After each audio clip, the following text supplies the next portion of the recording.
The morning sun had barely touched Umuokpara village when the shouting began. Chief Anazia's compound, once known for its quiet dignity, now echoed with angry voices. Nkemjirim's eldest daughter stood accused of insulting baby Amobi, the household's only son. The girl's eyes filled with tears as Olioku, the baby's mother, pointed her finger like a spear. "Your daughter called my son a crying goat," she screamed. Nkemjirim stood calmly, her wrapper tied firmly around her waist. "My daughter would never," she said quietly. But before anyone could respond, a sharp cry pierced the air. Everyone rushed outside. There, lying alone on a mat in the open compound, was baby Amobi, tears streaming down his small face. The women looked at each other with confusion and fear. Who had left the precious boy outside unattended? By afternoon, the entire village was buzzing. At the market square, women whispered behind their hands. "Chief Anazia's house has finally opened like a broken pot," one elder said, shaking her head. Men drinking palm wine under the iroko tree clicked their tongues. "When a man plants too many yams in one farm, the soil becomes tired," another added. Children playing nearby stopped to listen, their eyes wide with curiosity. Even the young palm wine tapper mentioned it to his customers. "I always knew that compound would scatter one day. Too many cooks, one pot." The news traveled faster than harmattan wind. By evening, De Maduka, the village's most respected elder, sent his walking stick to Chief Anazia's gate. The message was clear: "Come and explain yourself." The chief's face darkened when he received the summons. But it wasn't always this way. Many rainy seasons ago, Chief Anazia and Nkemjirim lived together in peace. Their compound was small but clean, filled with laughter from their 3 daughters. Nkemjirim woke early every morning to prepare her husband's meal, and he would sit under the udola tree, watching his girls play. The village called them blessed. "See how Anazia's home shines," they would say. Nkemjirim never complained, even when other women bore sons and received extra celebrations. She believed her husband was content. But slowly, something began to change in Chief Anazia's eyes. He would watch other men's sons carry their father's titles and his chest would tighten.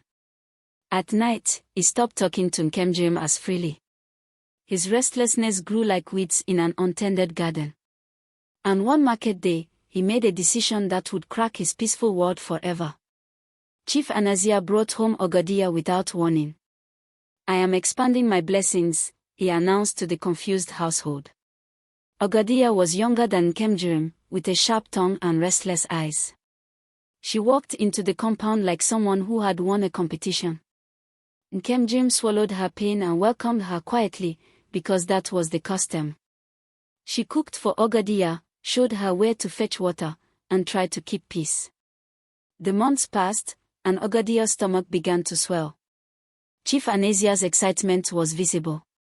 He bought her new wrappers and visited her hut more often. The entire compound held its breath. Then came the day of delivery. The midwife emerged from the birth hut holding a baby girl. Chief Anazia's smile vanished instantly. He nodded stiffly, turned around, and walked away without saying a word. Ogadia's face fell. That disappointment planted something dark inside her heart. 2 years later, Chief Anazia returned home with another woman. Her name was Onebuchi. She was quiet, her eyes always watching, her mouth rarely speaking.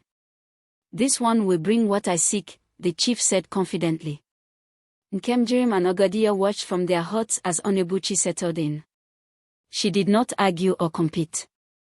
She simply observed everything like a hawk on a branch. When she greeted the other wives, her voice was polite but cold. Months turned into seasons, and again, Onebuchi's belly grew round. Chief Anazia paced the compound like a caged animal on the day of her delivery. When the midwife came out holding another baby girl, the chief did not even look. He walked to the back of the compound and sat alone until darkness covered the sky. That night, frustration wrapped around him like wet cloth. His friends had sons.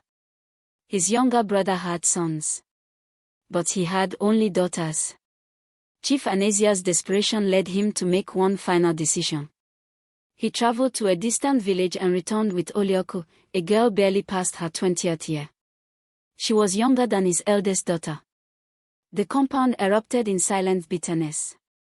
Nkemjirim said nothing, but her eyes carried deep sadness. Ogadia and Onibuchi exchanged knowing glances. "So we are now not enough," Ogadia hissed. But Chief Anazia did not care.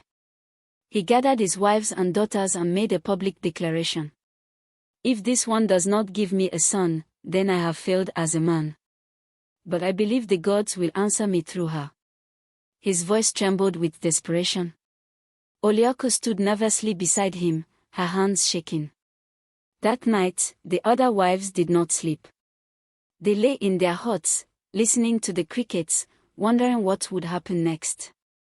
The air in the compound felt heavy, like rain that refused to fall.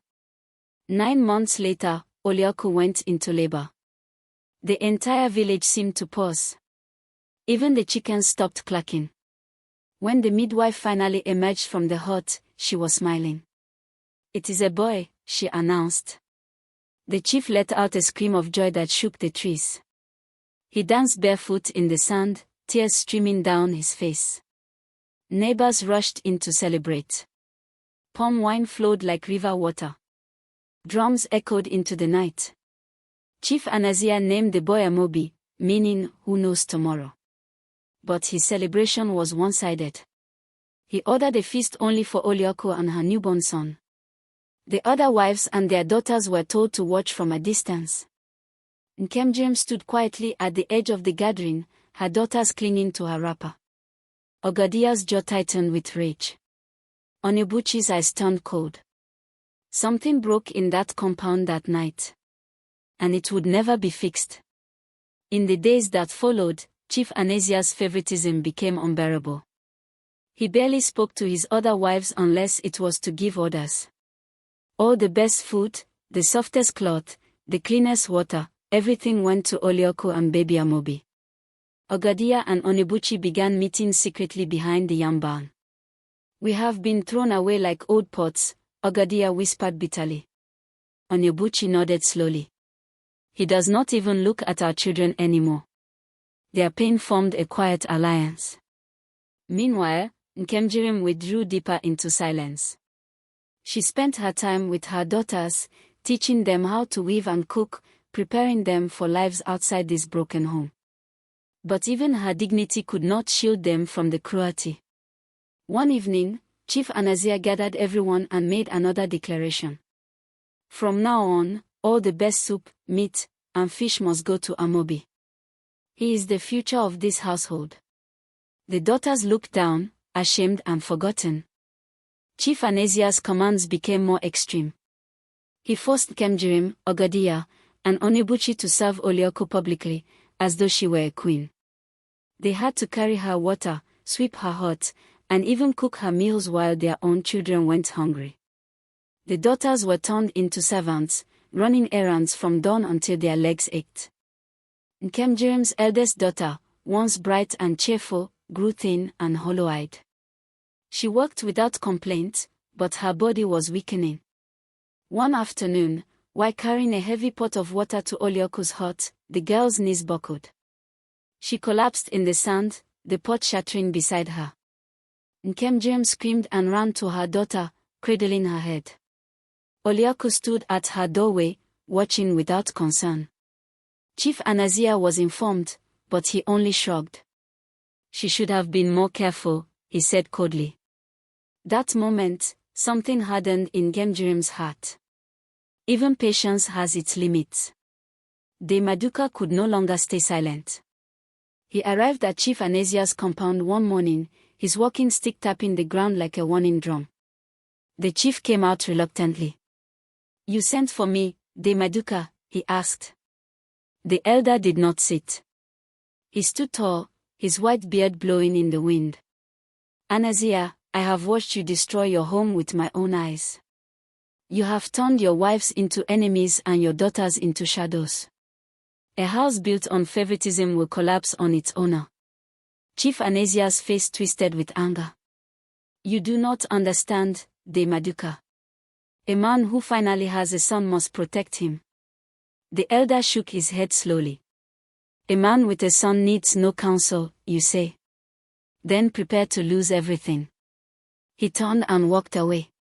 Chief Anazia stood there, fist clenched, pride swelling in his chest. He refused to listen. He believed he was right. That night, Ogadia and Onibuchi sat together in the shadows. Their whispers were low and venomous. If he values them more than us, then let us watch them crumble, Ogadia said. Onibuchi's eyes glinted in the moonlight. We do nothing directly. We just make sure things go wrong around them. They both smiled bitterly. The plan was simple, sabotage without fingerprints. Over the next few days, strange things began happening. Food disappeared from Olioko's kitchen. Her best wrapper went missing. A pot of soup she prepared turned sour overnight, even though it was fresh. Olioko grew frantic, checking her belongings constantly. She accused the housemaid, then the neighbor's child. But nothing could be proven. Chief Anazia dismissed her concerns. You are imagining things, he said. But Olioko knew better. Someone was coming for her. And she could feel their hatred closing in like a trap. Olioko's fear turned into paranoia. She stopped letting anyone near baby Amobi. She tied him to her back even while cooking, refusing help from anyone. At night, she barely slept, her eyes darting toward every shadow. One early morning, she ran out of her hut screaming. I saw someone. Someone was standing over Amobi's mat. The entire compound woke in confusion. Chief Anazia searched everywhere but found no one. You are tired, Olioko. Rest, he said. But she shook her head violently. No. They want to harm my son. I know it. The other wives watched from their doorways, some with pity, others with hidden satisfaction. Olioko's mind was unraveling. She stopped eating food she did not prepare herself. She stopped greeting the other wives. She became a prisoner inside her own fear. And in that fear, she made a dangerous mistake. She began to suspect the wrong person. Nkemjirim noticed Olioko's suffering and, despite everything, felt compassion. One afternoon, she approached Olioko's hut carrying a bowl of freshly pounded yam and vegetable soup. Sister, please eat. You are growing weak, Nkemjirim said gently. Olioko looked at the food, then at Nkemjirim's face. Her eyes filled with suspicion. Why are you bringing me food? What did you put inside it? Nkemjirim's face fell. I put nothing. I only want to help you. Olioko stood up sharply, her voice rising. Help me. You, who lost your place when I came. You, whose daughters now serve my son. You want me to trust you. She pushed the bowl away, spilling soup on the ground. Nkemjirim stood frozen, heart flooding her chest. I have never wished you harm, Olioko. But Olioko pointed at her with shaking fingers. Stay away from me and my child. I know you are planning something. Nkemjirim walked away silently, her dignity bruised but intact. Amoka was a young orphan girl who worked in Chief Anazia's household. She swept the compounds, fetched water, and helped with cooking. Because she was nobody's child, she belonged to everyone and no one. The wives spoke freely around her, forgetting she had ears. Amoka was quiet, humble, and watchful. One evening, while carrying firewood behind the yam barn, she overheard Ogadia and Onibuchi whispering urgently. Tomorrow night, we hide Amobi's clothes. Let them accuse each other, Ogadia said with a wicked smile. Onibuchi agreed. Yes. Let confusion scatter that hut. Amoka's heart pounded. She pressed herself against the barn wall, afraid to breathe. When the two wives finally left, she stood there trembling. She knew what she had heard was dangerous. If she kept quiet, innocent people would suffer. But if she spoke, the anger of two bitter women would fall on her. That night, Amoka could not sleep. She prayed for courage she did not have. The next night, darkness covered Umuokpara village like a thick wrapper. Most of the compound was asleep. Only the crickets sang. Ogadia and Onyebuchi moved silently through the shadows like spirits. They crept toward Olioko's hut and carefully lifted the small woven basket where baby Amobi's clothes were kept. They carried it away and buried it behind the banana trees. Their plan was perfect. By morning, Olioko would wake in panic. She would accuse someone. Chaos would follow. The two women returned to their huts, satisfied. Meanwhile, Amoka lay on her mat, eyes wide open. She had seen them. Every step. Every movement. Her chest felt tight. Should she speak? What if they denied it? What if Chief Anazia did not believe her? She was just an orphan. Who listens to orphans? But then she thought of baby Amobi, innocent and small. She thought of Nkemjirim, who had shown her only kindness. Amoka made her decision. Tomorrow, she would tell the truth. Dawn broke with another scream. Olioko's voice shattered the morning calm. Amobi's clothes are gone. Someone stole them. She ran through the compound like a mad woman, searching everywhere. Chief Anazia came rushing out, confused and angry. The other wives emerged slowly from their huts. Olioko's eyes landed on Nkemjirim. It was you, she shouted, pointing directly at her. You came to my hut yesterday.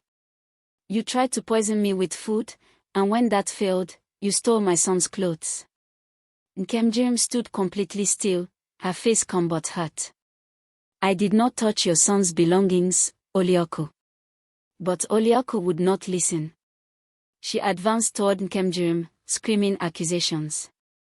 Chief Anazia tried to calm her, but the compound was already gathering. Ogadia and Onyebuchi watched silently from the side, their faces blank. Nkemjirim did not defend herself loudly.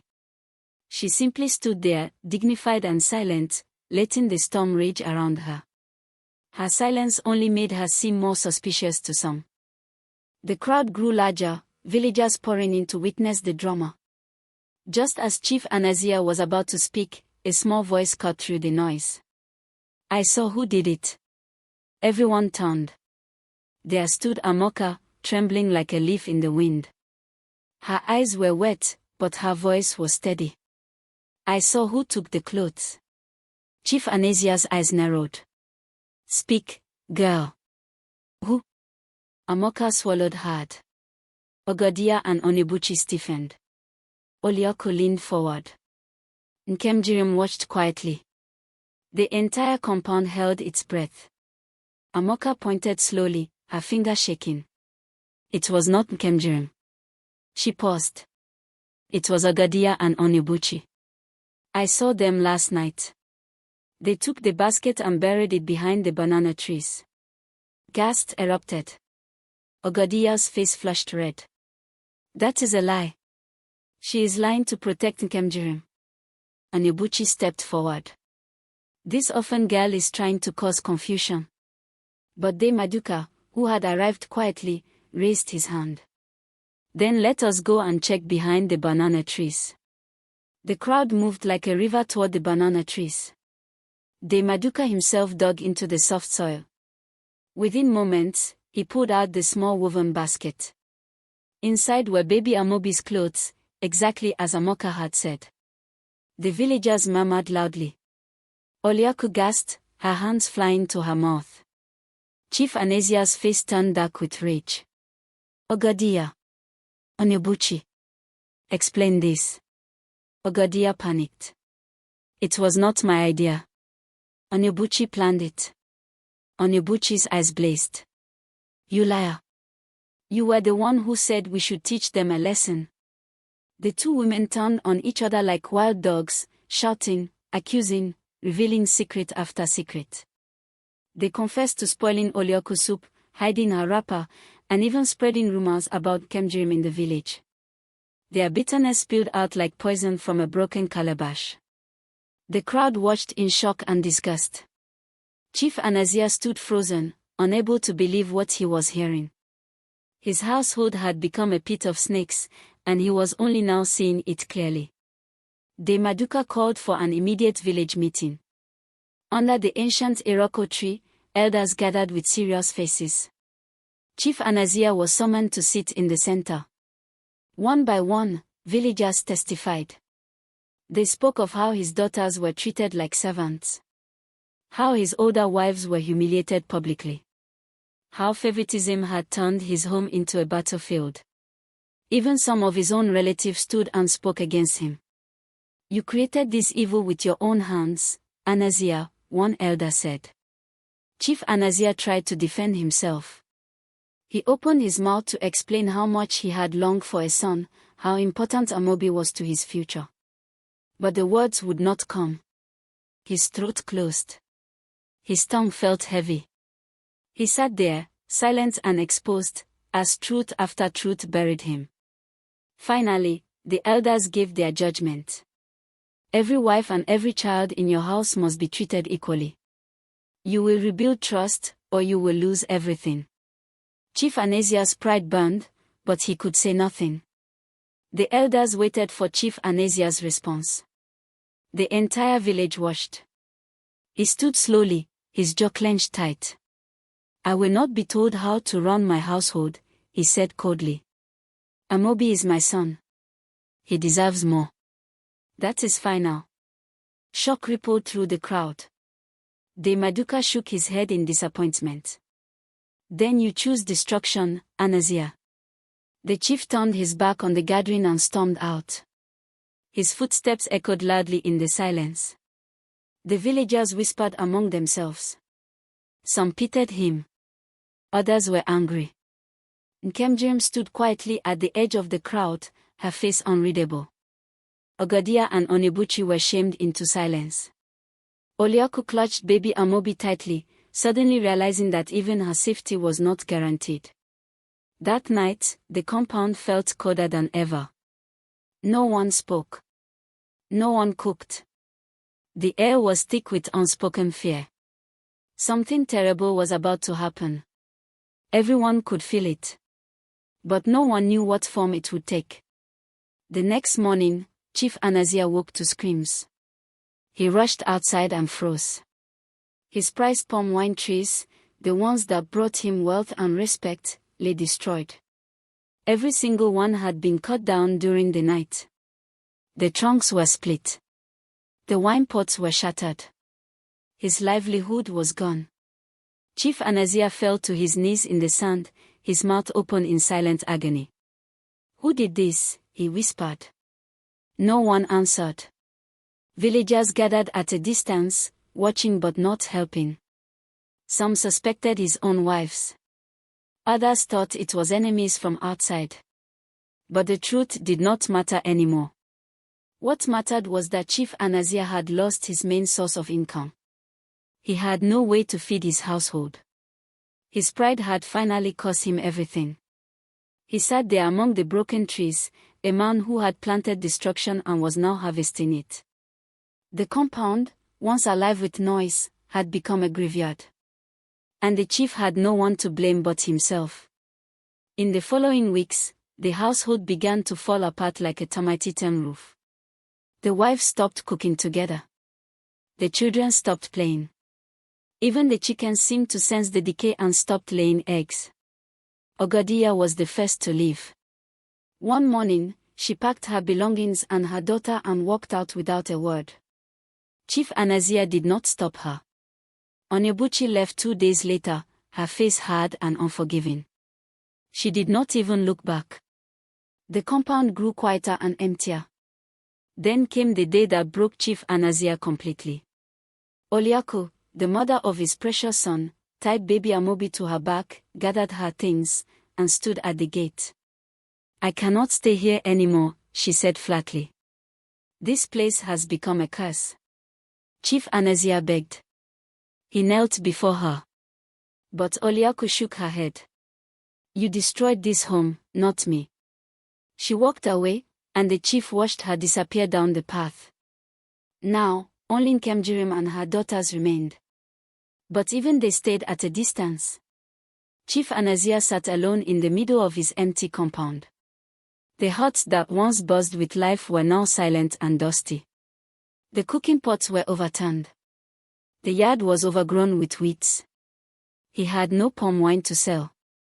No wives to care for him. No son to carry his name forward. Even his friends avoided him now, ashamed to be associated with his disgrace. He looked at his hands and realized they were shaking. For the first time in years, Chief Anazia felt the weight of his choices. He remembered Nkemjirim's quiet dignity. He remembered his daughter's sad faces. He remembered the warnings from De Maduka. All of it came crashing down on him like a fallen tree. What have I done? He whispered to the empty air. That evening, he sent a message to Nkemjirim through a neighbor. Please, come. I need to speak with you. He did not know if she would answer. But he waited anyway, a broken man hoping for mercy. Nkemjirim returned the next day. She did not come as a wife.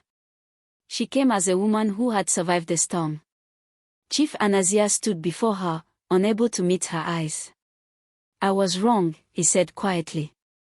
I destroyed everything because of my pride. I do not deserve your kindness, but I am asking for it anyway. Nkemjirim looked at him for a long moment.